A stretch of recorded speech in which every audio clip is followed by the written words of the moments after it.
La masa era obscena en su magnitud. A lo largo de 250 kilómetros de frente sobre el río Oder y el río Neisse, el ejército rojo había acumulado en silencio, durante semanas de logística titánica, una fuerza que no tenía precedente en la historia de la guerra terrestre. 2.500.000 soldados soviéticos esperaban la señal. 6.250 tanques y vehículos blindados de combate se alineaban en columnas que se extendían hacia el este hasta donde la vista podía alcanzar.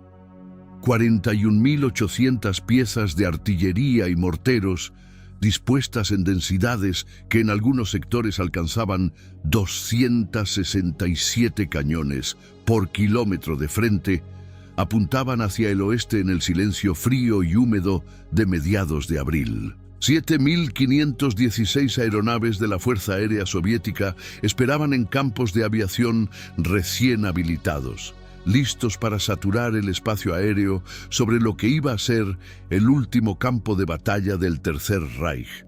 El mariscal Georgi Zhukov, comandante del primer frente bielorruso, y el mariscal Iván Konev, al mando del primer frente ucraniano, habían recibido de Stalin una misión de aniquilación operativa total: no capturar Berlín, sino destruirlo como entidad funcional, aplastarlo bajo el peso combinado de toda la potencia industrial y humana que la Unión Soviética había sido capaz de proyectar hacia el oeste en 4 años de guerra de atrición absoluta. Esta no iba a ser una batalla, iba a ser una ejecución geológica. Del otro lado, la realidad alemana era el negativo fotográfico de ese poder. El grupo de ejércitos Vístula, nominalmente a cargo de defender Berlín y el Frente Oriental, era una ficción administrativa que apenas mascara el colapso estructural total de la Wehrmacht. El 9º Ejército alemán, que cubría el sector directamente frente a las posiciones de Zhukov en las alturas de Seelow, disponía de 112.000 hombres repartidos en unidades diezmadas, con dotaciones de artillería que en muchos casos representaban menos del 20% de sus plantillas teóricas. Las divisiones Panzer que debían constituir la reserva blindada operativa eran sombras. La Panzerdivisión Mancheberg, que figuraría en los combates del Reichstag, contaba con menos de 40 tanques operativos. Los depósitos de combustible eran tan escasos que muchos vehículos blindados habían sido enterrados como posiciones de artillería fija porque simplemente no había gasoil para moverlos. La Luftwaffe, que en 1941 había dominado el espacio aéreo sobre Moscú, existía en 1945 como un fantasma institucional. La aviación alemana sobre el frente del Oder disponía de menos de 2.000 aviones, muchos de ellos no operativos por falta de repuestos o combustible de aviación. Sin embargo, y aquí reside uno de los fenómenos más escalofriantes de toda la Segunda Guerra Mundial, la máquina alemana siguió funcionando, no por lógica militar, no por esperanza estratégica, sino por una combinación de terror institucional, fanatismo ideológico y el impulso primario de supervivencia individual, que mantiene a los hombres luchando incluso cuando la razón ha abandonado el campo de batalla. Adolf Hitler, encerrado en el Führerbunker, a 12 metros bajo la Cancillería del Reich en el centro de Berlín, continuaba emitiendo órdenes a ejércitos que no existían, moviendo divisiones fantasmas sobre mapas, condenando a muerte a generales por no detener avalanchas con escobas. Y a su alrededor, un sistema de comando que llevaba 12 años funcionando bajo el paradigma de la obediencia total, continuó obedeciendo, aunque la obediencia condujera directamente al abismo. El 16 de abril de 1945, a las 3:45 de la madrugada, hora local, Zhukov lanzó el bombardeo preparatorio sobre las alturas de Seelow. Lo que ocurrió a continuación trasciende la descripción técnica y entra en el territorio de lo que los historiadores militares denominan fenómeno físico de destrucción masiva. 41.800 bocas de fuego dispararon simultáneamente. El ruido generado fue audible a 200 kilómetros de distancia. Los observadores que sobrevivieron describieron el horizonte convertido en una cortina continua de fuego, una aurora boreal artificial de color naranja y blanco que iluminó la oscuridad durante los 25 minutos que duró la preparación inicial. Las granadas de artillería caían a una densidad de aproximadamente un proyectil por cada metro cuadrado en las posiciones de primera línea alemanas. No había refugio posible. Los búnkeres de hormigón colapsaban bajo impactos directos de proyectiles de 152 milímetros. Los hombres en trincheras abiertas eran literalmente pulverizados por la sobrepresión de las ondas expansivas antes de que el metal los alcanzara. Los árboles de los bosques de pinos que cubrían las pendientes occidentales del Oder ardían como antorchas gigantes. La tierra misma parecía hervir. El sargento mayor Nikolai Ivanovich Belov, del Quinto Ejército de Choque, escribió en su diario de campaña durante los días siguientes: «Cuando empezó el fuego, pensé que el mundo se había roto en pedazos. El suelo temblaba como si estuviera vivo y con miedo. El aire olía a pólvora y a tierra quemada y a algo más, algo que tardé en identificar. Era el olor de lo que había sido los hombres que estaban al frente. No había cuerpos, solo ese olor. Esa es la frialdad técnica del peso de metal por metro cuadrado cuando la artillería soviética operaba a plena capacidad. La aniquilación física completa de todo ser vivo en la zona de impacto». Zhukov añadió una innovación táctica que, aunque fue un error en sus efectos inmediatos, ilustra perfectamente la psicología de aplastamiento total que guiaba la concepción soviética de aquella batalla. 143 reflectores antiaéreos, los mismos utilizados para iluminar los cielos sobre Moscú y Leningrado durante los bombardeos nocturnos alemanes, fueron dirigidos horizontalmente hacia las posiciones alemanas con la intención de cegar a los defensores y crear el efecto psicológico de una pared de luz imposible de traspasar.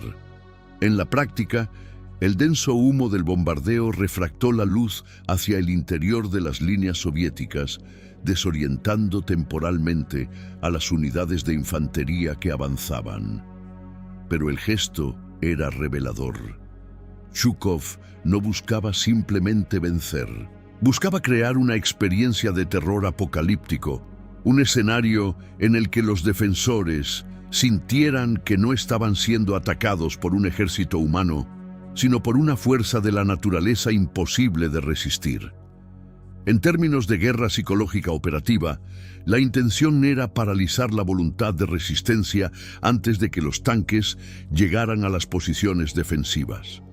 Las alturas de Shiloh, una cresta de entre 45 y 60 metros de elevación sobre la llanura inundable del Oder, habían sido transformadas por el general Gotthard Heinrici, comandante del grupo de ejércitos Vístula, en lo que era quizás la posición defensiva más elaborada que la Wehrmacht había construido en suelo alemán. 3 líneas de defensa escalonadas en profundidad, con cientos de posiciones de artillería antitanque, campos de minas, trincheras interconectadas y nidos de ametralladora.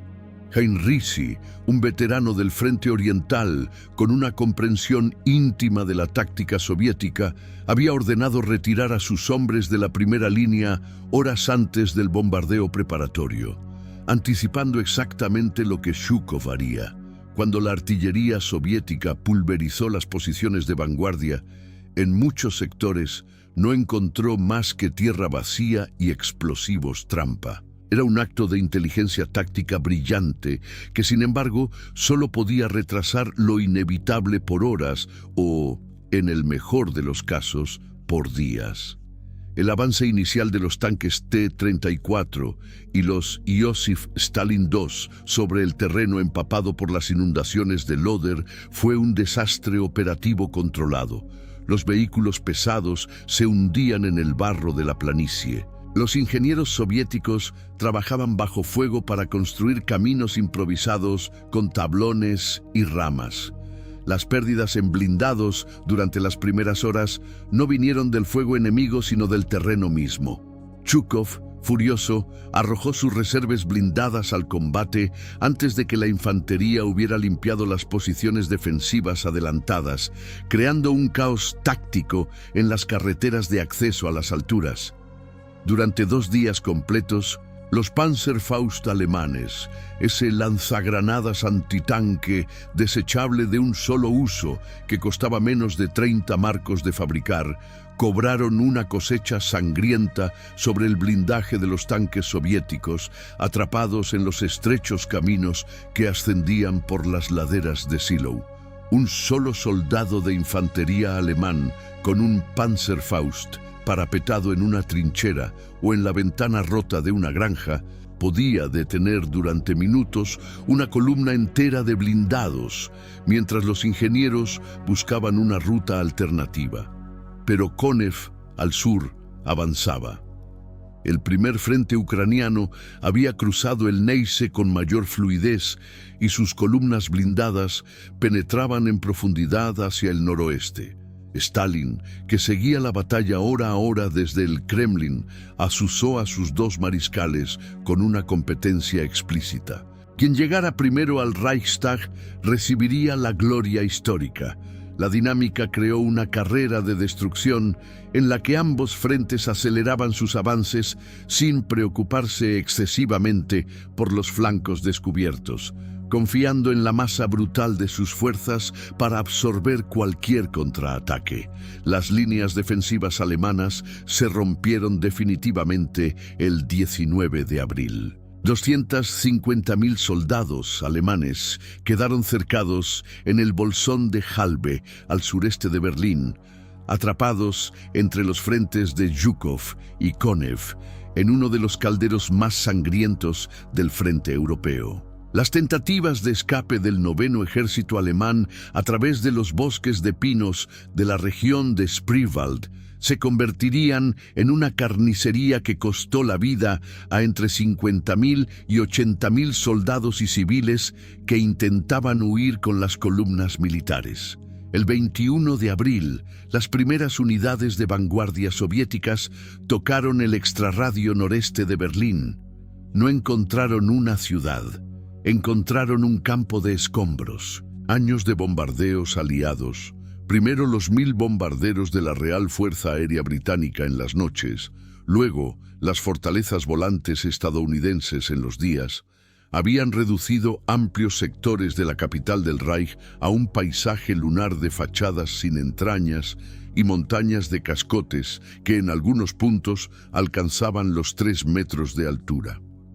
Las estadísticas de destrucción son abstractas hasta que se convierten en geografía. Aproximadamente el 50% de la superficie edificada de Berlín había sido dañada o destruida antes de que comenzara el asalto terrestre. Varios millones de metros cúbicos de escombros bloqueaban calles y avenidas. Los sistemas de agua, electricidad, gas y alcantarillado habían colapsado en la mayor parte de la ciudad. Sin embargo, fue precisamente esa destrucción lo que convirtió Berlín en una fortaleza accidental extraordinariamente difícil de reducir. Los escombros proporcionaban cobertura, los edificios parcialmente destruidos ofrecían posiciones de tiro elevadas, y el laberinto de ruinas fragmentaba el campo de visión de los tanques atacantes, reduciendo sus ventajas tecnológicas. La defensa de Berlín estaba organizada, en teoría, en 3 anillos concéntricos. El anillo exterior se extendía por los suburbios y las localidades circundantes. El anillo interior seguía aproximadamente el trazado del ferrocarril de circunvalación de la ciudad. Y en el centro, denominado Zona Z o Citadelle, se concentraban el Reichstag, la Cancillería del Reich, el Führerbunker y los edificios gubernamentales que representaban el corazón simbólico e institucional del Tercer Reich. Cada zona, estaba nominalmente asignada a unidades defensivas. En la práctica, lo que defendía Berlín era una mezcolanza caótica de unidades regulares de la Wehrmacht, batallones de las Waffen-SS, unidades de la policía, el Volkssturm, la milicia popular de última hora compuesta por hombres entre 16 y 60 años considerados previamente no aptos para el servicio, y las unidades juveniles de las Hitlerjugend, adolescentes de entre 12 y 16 años armados con Panzerfaust y enviados a los cruces de avenidas a detener tanques. La creación del Volkssturm había sido decretada en octubre de 1944 como una desesperada medida de movilización total. Sus miembros recibían un entrenamiento mínimo de entre 8 y 14 días, armas de modelos dispares que en ocasiones databan de la Primera Guerra Mundial, uniformes incompletos que mezclaban prendas civiles con equipamiento militar de desecho y literalmente ninguna oportunidad táctica real frente a un ejército moderno de combatientes veteranos. Sin embargo, los registros de combate muestran que algunas unidades del Volkssturm pelearon con una ferocidad que desconcertó incluso a los soldados soviéticos más curtidos. No porque tuvieran esperanza de victoria, sino porque en el mundo conceptual en el que habían sido formados durante 12 años de adoctrinamiento del Estado nazi, la rendición era un acto de traición castigado con la muerte, y la muerte en el combate era al menos una muerte con sentido dentro del sistema de valores que el régimen había construido.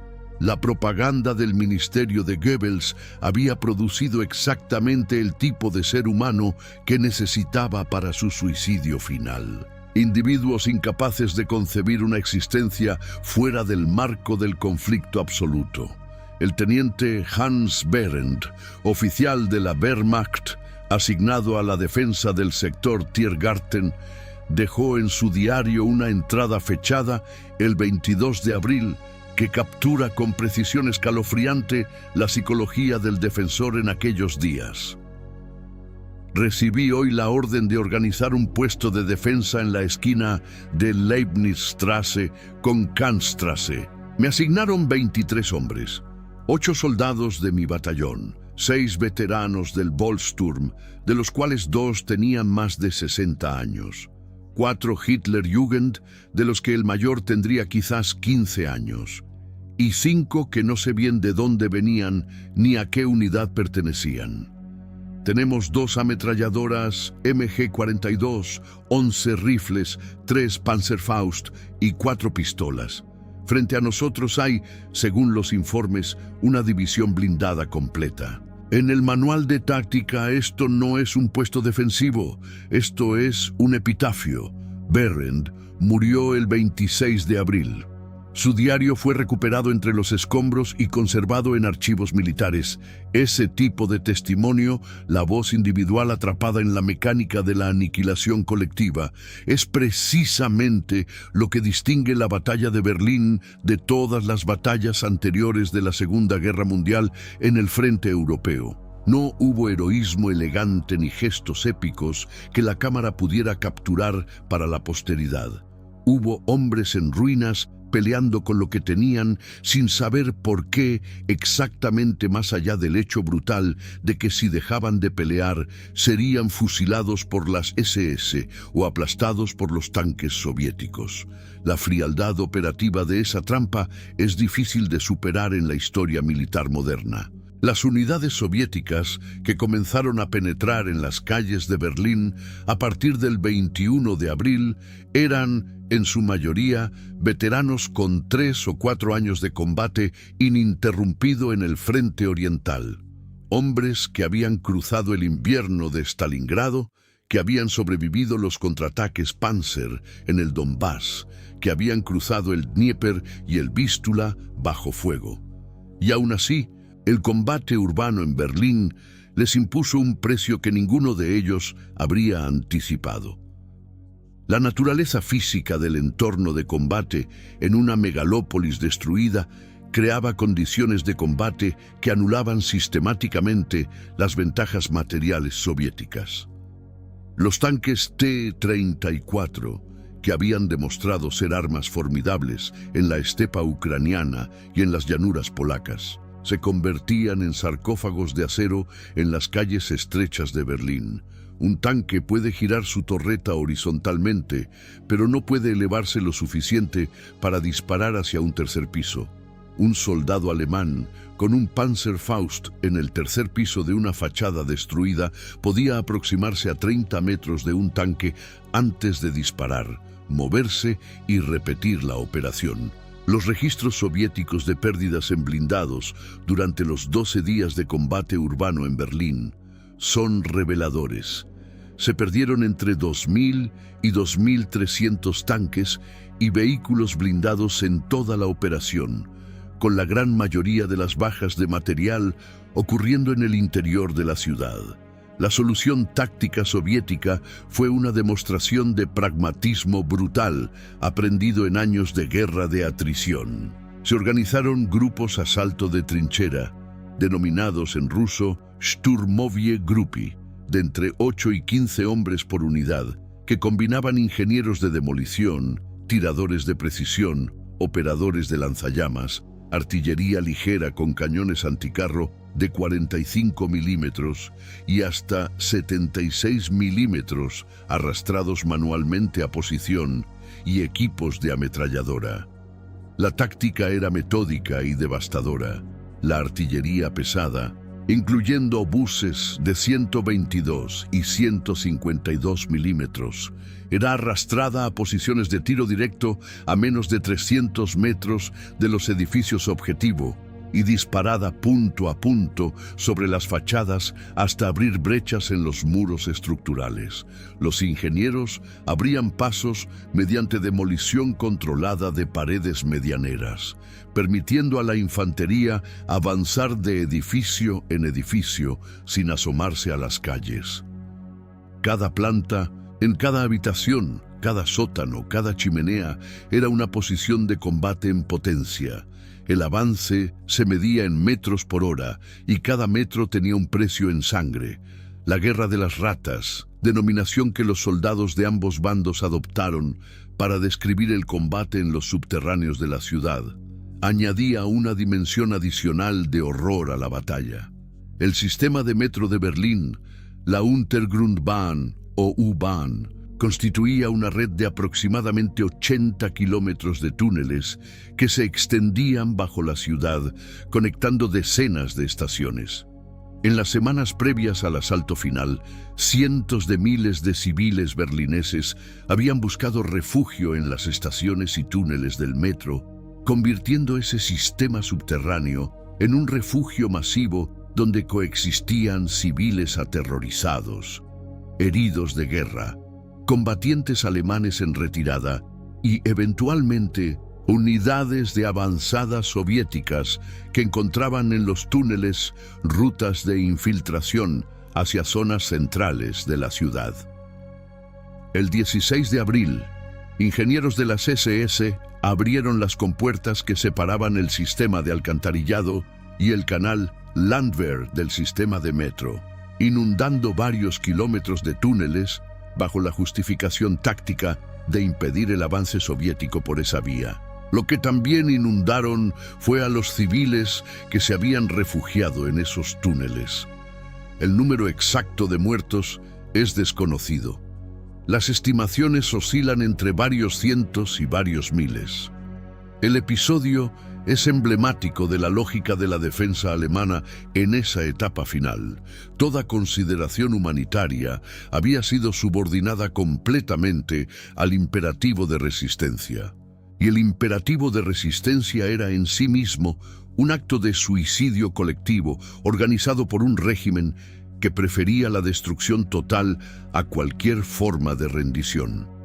En los túneles que permanecieron transitables, el combate adquirió características que no tienen equivalente en ninguna otra batalla de la Segunda Guerra Mundial. Sin luz natural, con visibilidad reducida a lo que las linternas militares podían iluminar, con el ruido de las explosiones amplificado de manera ensordecedora por las paredes de concreto. Sin posibilidad de orientación estratégica, los hombres combatieron en una oscuridad casi total, a menudo a distancias de menos de 5 metros. Las granadas eran el arma principal, pero en espacios cerrados la onda expansiva afectaba por igual a atacantes y defensores. El teniente coronel Konstantin Manevich, en su informe de combate del 28 de abril, describió una escaramuza en los túneles bajo la estación Stadtmitte en términos que sus superiores inicialmente se resistieron a incluir en los registros oficiales por considerarlos excesivos. Mis hombres encontraron resistencia en el corredor de acceso al andén sur. En la oscuridad no podíamos distinguir entre civiles y combatientes. Escuchábamos alemán por todas partes. Usamos granadas. Cuando llegó la luz, encontramos que la resistencia armada consistía en 4 hombres, 2 de ellos muy jóvenes, probablemente no mayores de 14 o 15 años. Los demás eran civiles. No hay manera de saber cuántos civiles murieron en esa acción. No podíamos saberlo entonces. Ese fragmento captura con precisión la naturaleza del colapso moral que la batalla de Berlín impuso sobre todos los participantes. La defensa alemana había militarizado a los civiles y los había mezclado con combatientes de manera deliberada, eliminando cualquier distinción práctica entre los dos. Los soldados soviéticos, que en muchos casos llegaban con una furia acumulada de 4 años de guerra en la que habían visto sus propios pueblos destruidos, sus familias muertas, y que habían absorbido durante años la propaganda que presentaba a los alemanes como una entidad colectiva de culpa histórica, respondieron a esa ambigüedad con la violencia indiscriminada que es la respuesta natural del ser humano cuando el estrés de combate extremo se combina con el adoctrinamiento ideológico. Lo que ocurrió con la población civil de Berlín durante el asalto final es parte del registro histórico. Asesinatos, violaciones en escala masiva, saqueos sistemáticos. No como excesos marginales, sino como un patrón documentado que las autoridades soviéticas posteriormente intentaron minimizar, pero que los archivos militares rusos, parcialmente desclasificados, confirman en su dimensión real. La mecánica del combate casa por casa creaba lo que los teóricos militares modernos denominan fricción cognitiva extrema.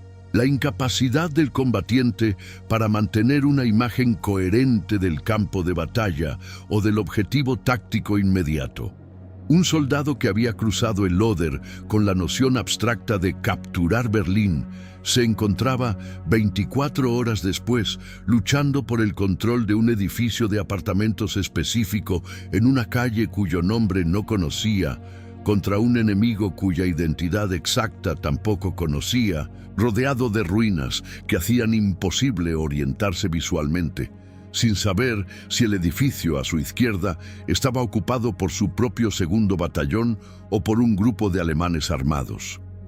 En esas condiciones, los instintos primarios reemplazan al entrenamiento táctico.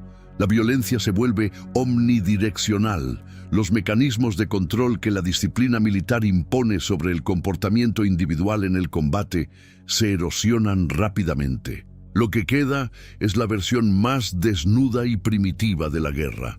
2 grupos de seres humanos en un espacio cerrado, destruyéndose mutuamente con cualquier herramienta disponible. El Volkssturm berlinés incluía hombres que, en circunstancias normales, habrían sido considerados completamente inadecuados para el servicio militar. Había trabajadores de fábricas con enfermedades crónicas, maestros de escuela con problemas de visión, empleados de correos con artritis, jubilados que habían combatido en la Primera Guerra Mundial 30 años antes y que ahora volvían a empuñar armas con manos temblorosas. El absurdo trágico de su situación era evidente incluso para ellos mismos. Friedrich Kellner, un hombre de 62 años movilizado en el Volkssturm del sector Lichtenberg, sobrevivió la batalla y dejó un testimonio escrito en el que describía la composición de su sección con una mordacidad amarga. Éramos 21. El más joven tenía 13 años. El más viejo era yo. Nadie entre nosotros había dormido más de 3 horas en 5 días. Yo personalmente no sabía manejar el Panzerfaust que me habían dado. Nadie nos enseñó correctamente. El manual decía que había que mantenerlo alejado de la cara. En el primer intento de uno de nuestros muchachos, el arma falló y le quemó las cejas y las pestañas. Así estábamos defendiendo la capital del mundo germánico. La propaganda del Reich había prometido durante meses la aparición de armas milagrosas, Wunderwaffen, que revertirían el curso de la guerra. Misiles Int-2 que caían sobre Londres, aviones a reacción Messerschmitt 262 que superaban en velocidad a cualquier caza aliado, torpedos humanos, minisubmarinos, nuevos modelos de tanques. Algo de eso era real en su existencia técnica, aunque en cantidades completamente insuficientes para alterar la correlación estratégica de fuerzas. Pero lo que el pueblo alemán, y particularmente los defensores de Berlín, habían esperado era una intervención salvadora en el último momento. El ejército del general Wenck llegando desde el oeste. Las divisiones SS de las Waffen, que seguían operativas en el sur de Alemania, rompiendo el cerco soviético, una intervención diplomática de los aliados occidentales para frenar el avance ruso. Hitler, en su búnker, continuaba creyendo en esas posibilidades hasta las últimas horas. El 22 de abril, en lo que los testigos presenciales describen como el colapso psicológico más dramático de su vida pública, Hitler tuvo una crisis de llanto en la sala de conferencias del Führerbunker al reconocer por primera vez ante su círculo más íntimo que la guerra estaba perdida. 48 horas después, había recuperado su determinación de resistencia absoluta y continuaba emitiendo órdenes a ejércitos inexistentes.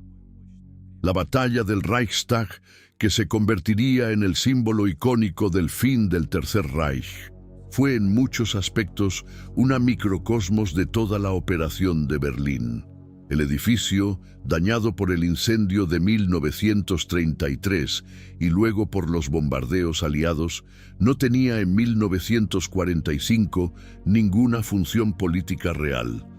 El Parlamento alemán había dejado de reunirse en él años antes.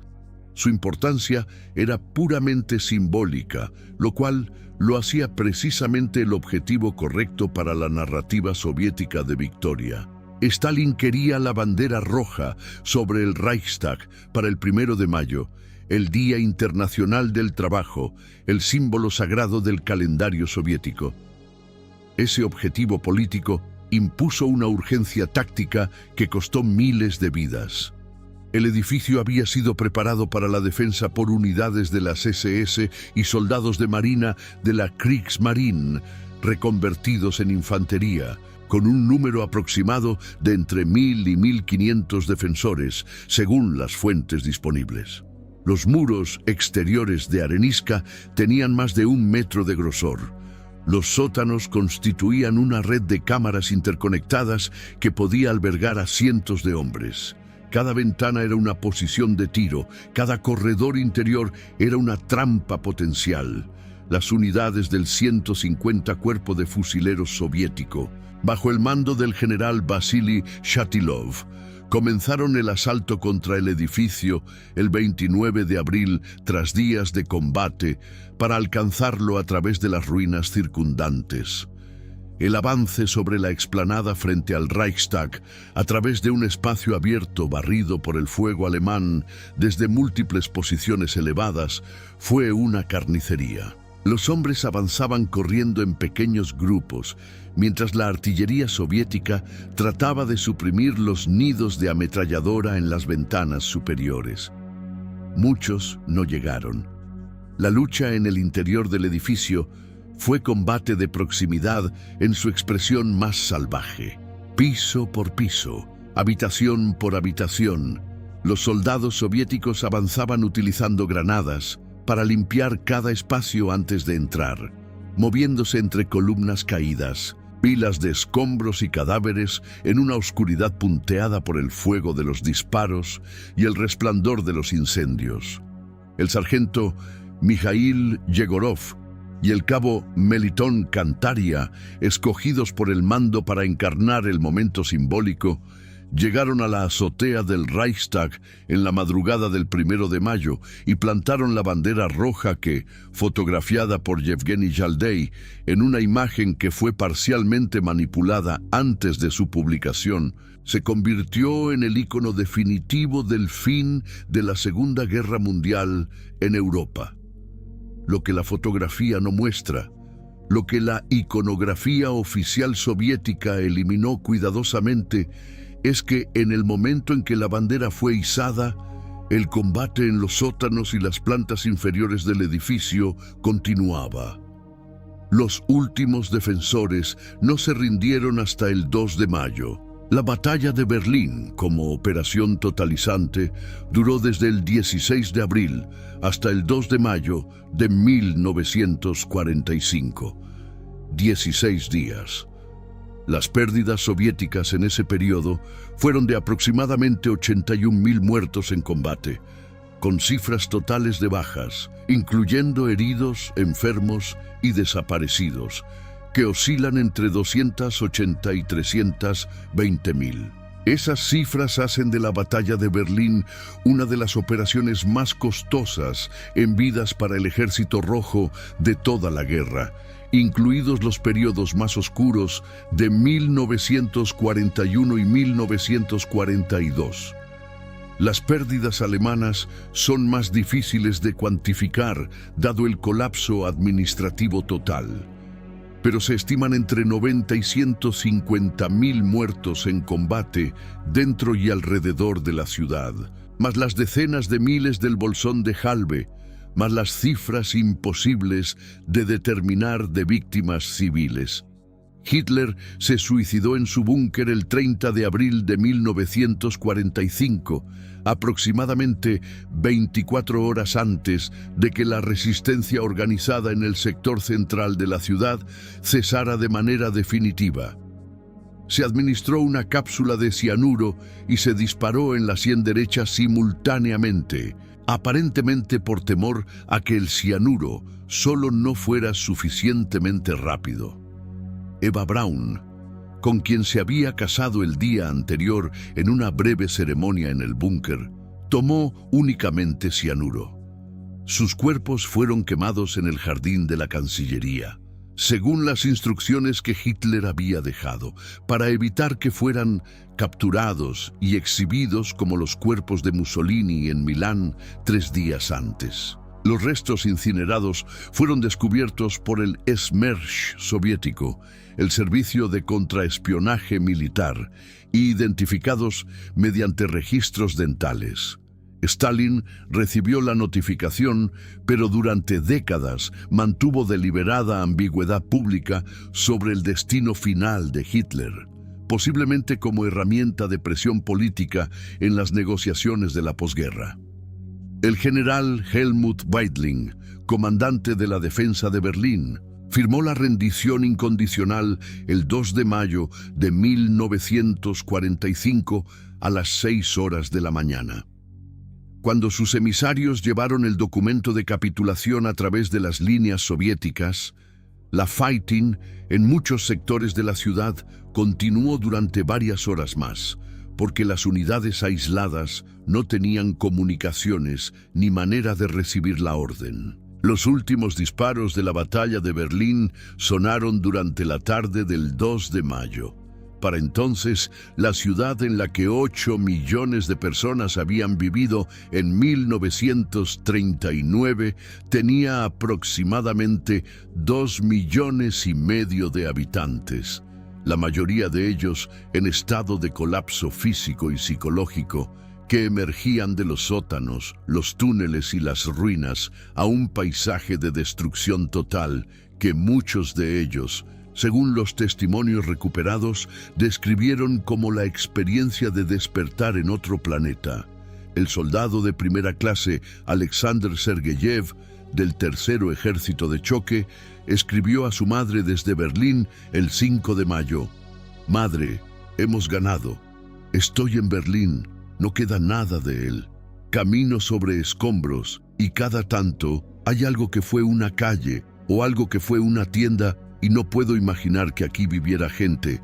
La guerra ha terminado para mí y sin embargo no me siento bien. Me siento vacío, como si durante 4 años hubiera estado lleno de algo, de miedo o de rabia o de quizás las dos cosas, y ahora ese algo se hubiera ido y no supiera qué ponerme en su lugar.